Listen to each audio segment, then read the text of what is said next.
So anyway, when you save your fabric scraps to use as stuffing, an alternative for stuffing so you don't have to buy the polyfill, um, you want to make sure they're not large scraps. You want to, and if they are, you can still use them, of course. Just take your scissors and clip them up into smaller pieces, just so that they can move around a little bit inside whatever it is you are stuffing. So they're not all clumped together in one spot and the rest isn't. But anyway, yeah, and I've heard it's called cabbage. There's a lady I follow on YouTube and she calls it cabbage. So fabric scraps, she calls it cabbage. Isn't that funny? I thought that was cute. Anyway, so I thought today I would just do a kind of a chatty video. I haven't done those in a very long time, and so I just felt like I would do that. I had been looking back over my video, and I saw back when I first started I did some lives, and if time allowed, I would like to do that, but I don't know if I can do that with the equipment that I have, because I have a camera, and I don't know if it can hook up to the internet or not. I would have to check with my brother, but maybe I could do a live. Then I can chat with you guys in real time and see how you're doing.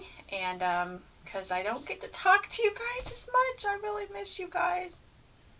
I mean, don't get me wrong. I love what I'm doing. I am working part-time at my kids' school.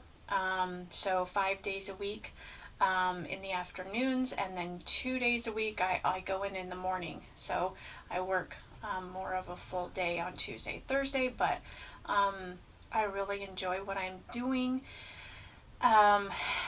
I do have less time for crafts, but I enjoy it still, and I do what I can when I can.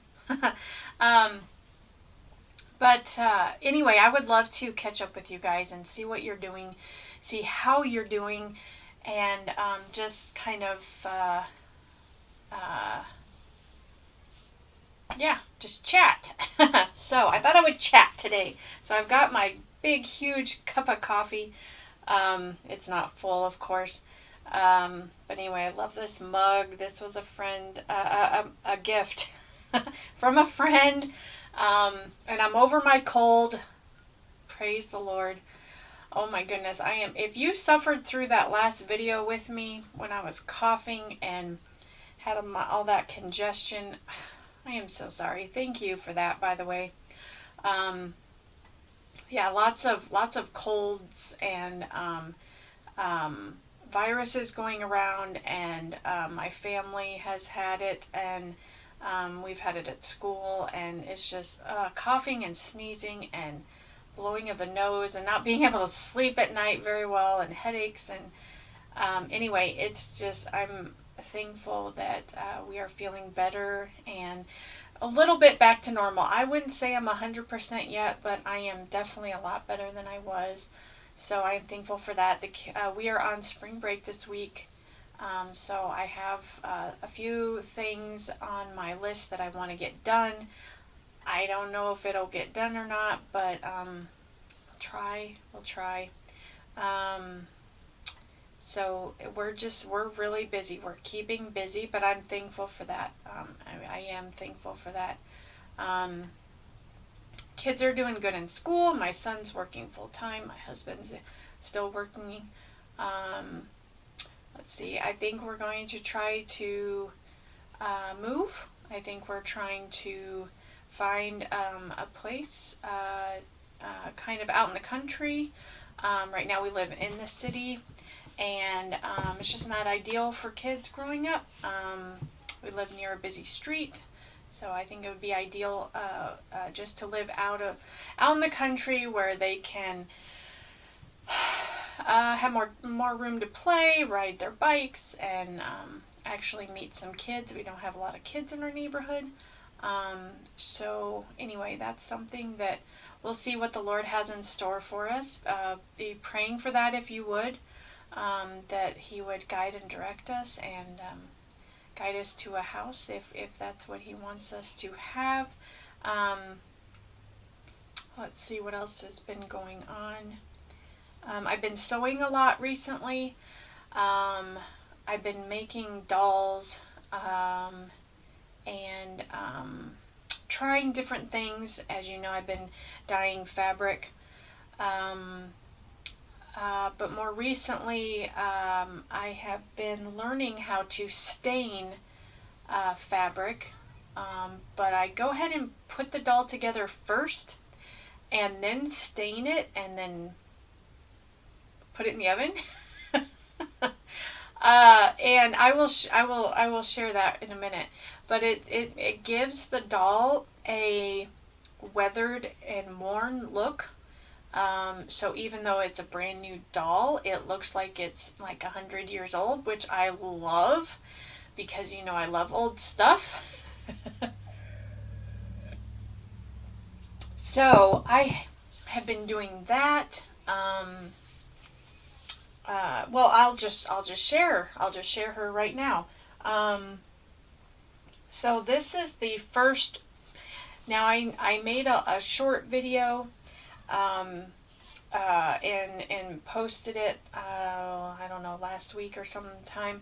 My first primitive doll, and that was for a friend. I gave that away. And that was from Chestnut Junction, I believe, .com. She has patterns and tutorials, and she is wonderful. Please go check that website out, or she also has a channel here on YouTube. Her name is Kellie. And also right now she is battling lung cancer. And I read the note on their website. She was diagnosed and she has to have surgery and then have a recovery time. So she, from what I understand, they will just have to remove a part of her lung, and she should be okay after that.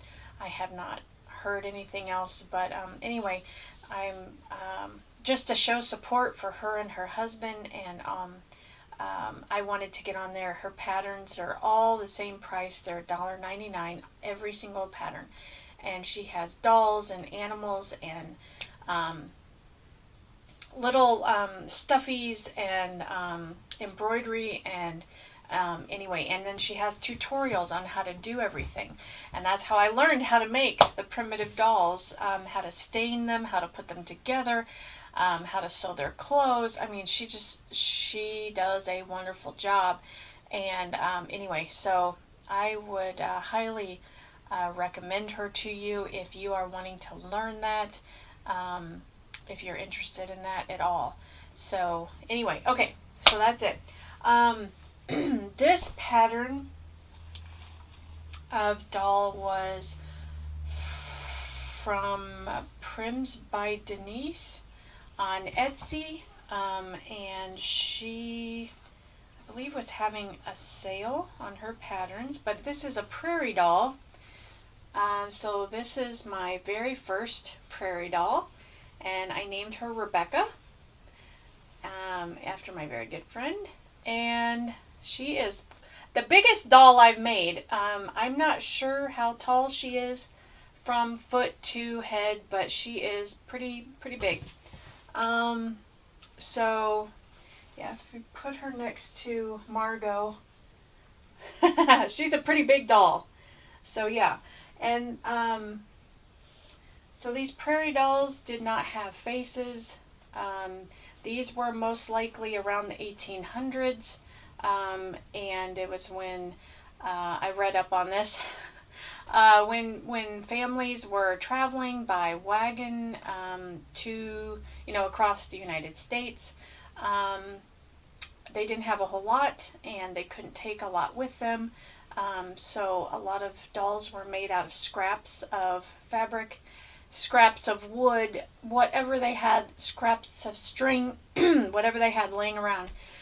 just so their child would have something to play with. So, a lot of the dolls did not have faces, just because they really did not have anything to put a face on, or anything to use to put a face on. Anyway, so yeah, I sewed her dress. I stained her. She has joints. I'm really excited about that. I learned how to do joints, so her legs can move and her arms can move a little bit more freely than the other dolls. And let's see, I did stain her clothes. I stained her. I did add the hair. I learned how to do that. So that's really exciting because my other dolls, as you know, just had felt for their hair or fabric. So I'm really excited to be using yarn now to make the hair. I also sewed some patches on her dress to make it look more authentically old and worn. And I sewed on some spare buttons, just old buttons. But anyway, I wanted to make her look as old and as worn as possible. So there she is. I also made a little bunny friend for her, which this was in the pattern. I made this little bunny and tied the ribbon, and I made the little I love you tag on it. So this is her little bunny. So that's fun. And I thought she needed a blanket because, you know, out on the trail in a wagon, you're going to get pretty cold at night if you don't have a blanket. So I made this little blanket, and yes, I stained it also. So the recipe for the stain, you use warm water, instant coffee, cinnamon, and vanilla, and you mix it all up and you brush it over the fabric, both sides. This is the back. And then you bake it in the oven until it dries, and it gives it this very old, worn, dirty look. Which I know is not for everyone. I know some people may say, why would you do that? Because I wanted to. Excuse me. And I used this black cotton thread to tie it, because I believe back in those days there weren't many colors that were available, and black was probably the most common color of fabric and string that was available, and it wouldn't show dirt as white would. So I think, now I don't know that for a fact, but I'm just thinking common sense wise, things got very dusty and dirty out on the wagon trails, I'm sure, and you would not want something white. So anyway, that's why I use the black cotton thread. Oh, and I put a little name tag on it. So I tried to make it look like a little kid had wrote her name. A little girl wrote her name on it. And then I put the tag on so everybody would know it's hers. So yes, this is Rebecca's quilt. And this, I did not piece this together. The actual, it's made up of 4 blocks of 4. Okay, that's the size of the doll quilt. And I am going to make more of these. But I have a friend in Pennsylvania that messaged me and said she was cleaning out her sewing room and asked if I needed some fabric or wanted some fabric scraps, and I said yes, please, I would love that. So she sent me a lot of things, and some of them were blocks already put together. So that's what I used to make this quilt. She had, this is a block, this is a block, this is a block, and this is a block, and she already had them pieced together. So I just pieced all 4 of them together and then put them together with the backing, and then I stitched it closed right here. I did put some warm and natural all cotton batting in the middle, just 1 layer, and then I tied it. And that's what I learned at my my great aunt's quilting group. So there it is. Yeah. And I want to make more of those doll quilts because I think they're fun to make. I think I may do some embroidery on that also. Some, just little maybe some lazy daisy stitches or some French knots or something, just maybe a little design in one of the squares. I don't know. I don't want to make it too fancy because I want it to keep its primitive, plain, simple look, but I just can't resist. But anyway, so that's one of the things I've been doing, and I'm going to be doing more of that, like I said. I really enjoy doing that, and I've found a couple more shops on Etsy that have patterns, and I also purchased a book called Purely Primitive, and anyway, there's a lot of different techniques and to make the doll look more worn. Some of them paint them and sand them and dust them with cinnamon, and I'm like, whoa, okay. So I don't do all of that. I do the stain, the coffee, vanilla, and cinnamon stain, and I bake it. And then after it's dried, you kind of brush the cinnamon off.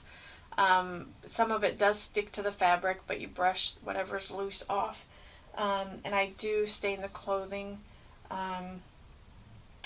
But yeah, everybody does it their own way. So there's lots of different things out there for it. But I just think it's fun.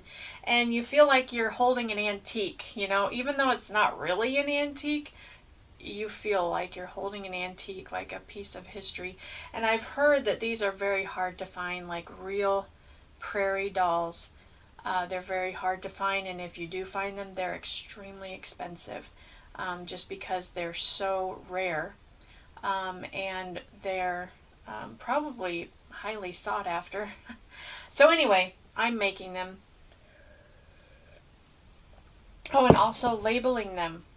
I did put a label. Now, I don't have labels myself, but I had some that came with some packs that I got at Hirschner's.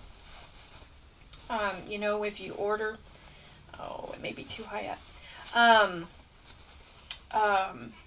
If you order like an Afghan pack from Hirschner's, it comes with the yarn and the pattern, but it also comes with a little tag and like a darning needle to sew in your ends. So I had a couple of those. So I just put mine on the back of the doll and wrote my name and stitched it in there so that everyone knew, you know, everyone would know that I made this doll. So yeah, anyway, I need to make her some bloomers. I just realized she doesn't have any bloomers. I need to make those still. But then I think she's all done. I think she's all done, and she will go to her new owner. So yes, this will be gifted away. So I will not be keeping her, but she is my first Prairie doll. So she's pretty special. But yeah, I will be making some more and setting them out so people can see. They're just such a joy to make.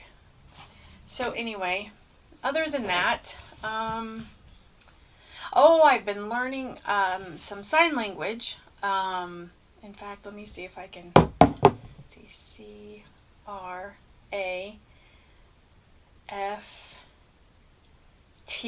So that's craft, and then studio is STUDIO, Craft Studio.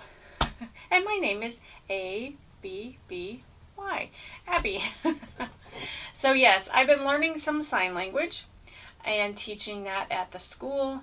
Now I'm not fluent in it, and the kids are just learning basically the alphabet, how to sign their name, and then their numbers, which we have learned that. And then we're learning different signs for family, and anyway, just each week we try to learn a little bit here and there. But I read up on it's very good for helping children to read and also to spell, and it helps with other things too. So, but they're just having a blast, and I think it's really exciting to see a child learn something new, and also to I think it makes them feel important, makes them feel good about themselves. You know, hey, I know another language. You know, not just English. So anyway, and it was good for my old rusty brain to learn something new also. One of the other teachers had sent me a few videos to watch on YouTube, and I will leave a link down in the description box if you're interested in that at all. Very great lady, has a channel here on YouTube and teaches sign language. So I've been watching her videos. She has a ton of videos. So anyway, I've been watching those and learning a lot, and so that's good. I can't think of anything else to share about. I haven't gotten any crochet or knitting done. I've just been sewing with what little time I do have with crafting. I've just been sewing. So I haven't got anything crochet or knit to share. Somebody told me about, or no, I've seen some ladies spinning on Instagram, and I had at one time really wanted to learn how to spin yarn, you know, and I did look around for a spinning wheel, but I never did get one because they're really expensive. But and I know you can find cheaper ones, but even the cheap ones are over $200. So anyway, I just kind of gave up on it. But I don't know. I saw some ladies share their spinning.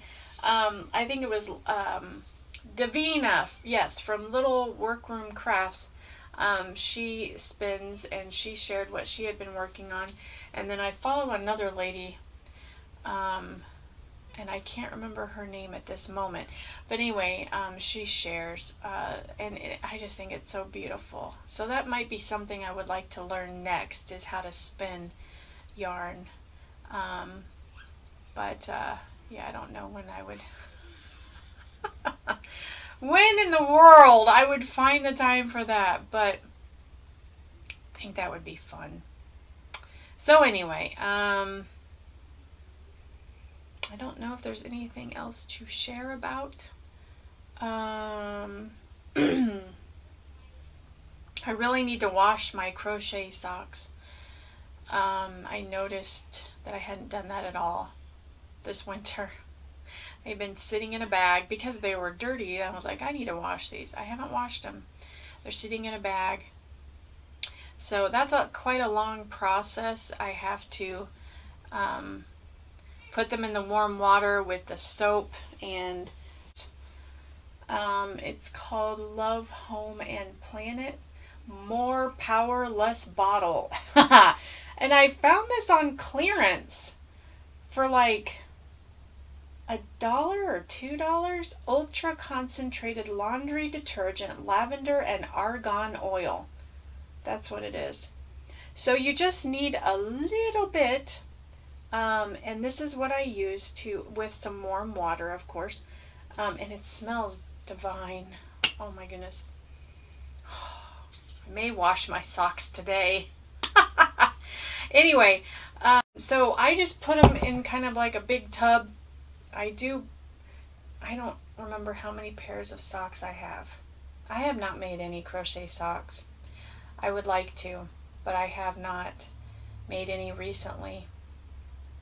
But I split them into two loads, and put them in a big kind of bucket with the soap and the warm water, and I let them soak for about 20 minutes, and then I rinse them and squeeze them out, and then I do have a drying rack I put them on, and let them dry overnight. And after you wash handmade socks, they are so soft, and they are just so heavenly on your feet, and they smell good, especially with this stuff. Oh my goodness, it smells wonderful. And anyway, yeah, maybe I need to do that this week, sometime this week. I have several things, like I said, on my list that I need to do this week. The girls want to go to the park. They want to ride their bikes, and it is supposed to be warmer this week, so that's a praise. I'd like to go visit my dad and my brother. I haven't seen them for a while. Let's see. have some errands to run, of course. I need to go get more ink for my printer. My printer's out of ink, and I have some things I need to print off. I can't think. I would like to go shopping one of these days. Anyway, so yeah, there's lots of things, and I need to get stuff done around the house as well. So yeah, there's just lots of things. And some will get done and some will not. Oh, I can share one other thing real quick. It's sitting right in front of me. You remember that book I shared, Crochet Rag Dolls by Sascha? Sascha Van Blaze Wagendonk, I think.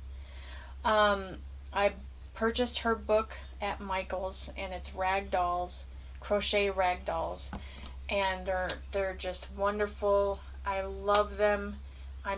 She has a new book that has come out, but it's in Dutch.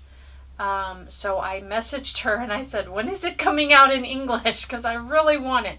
And she said this summer. It is coming out this summer. So I am watching for that. She's in the Netherlands. She is so talented. And she's on Etsy. She's on YouTube. She has a website, I believe. I'll leave links down below if you are interested. Go check her out. You can buy her patterns individually. You don't have to buy the book. But I did not know she was on Etsy when I bought her book. But I'm still glad I bought the book. Anyway, so most of her books are in Dutch. Some of them are in English. But if she has a shawl book, she has crochet socks. I do have one of her crochet sock books. I believe I have shared it. I have not tried anything out of her book yet, though. But it is in English. So anyway, but anyway, one of the patterns now for those dolls, she uses the Skibbies stone-washed yarn, which is absolutely beautiful, but I don't have a lot of that, and I'm using it for an Afghan right now. So what I found, which I think is a really good alternative, if you care anything about it, is this Lion Brand Mandala Ombre. And as you can see, it kind of has that stone-washed look. It has the white in it. And they have these in all different colors. And that is what I have been using for her patterns, because, I mean, in the book she does have some of the, I'm sorry for the noise, some of the dolls in just solid color yarn. But in the stone washed, it looks so much better in my opinion. So anyway, what I found, I went to my local like Walmart type place. I did find some at Walmart, but I found some at another store too. But anyway, so I found this one. Now these are ombre, so they do change colors, but I think they look really good changing color, in my opinion. I mean, I don't mind. So I found several. This is called Pure. It's a pink and blue. I'm sorry, I didn't give the name. This is Chai. So this is pinks and purples and lavenders. And then this one was, really wild. Look at this one. Wow. And these are extremely soft. They are just fabulous. This is called Happy. So anyway, there are lots of different options. For the penguin that I made, and I gifted that to a friend also, so I don't have that anymore. So anyway, I filmed it and shared that video before I gave it away. But anyway, this is what I used for the penguin.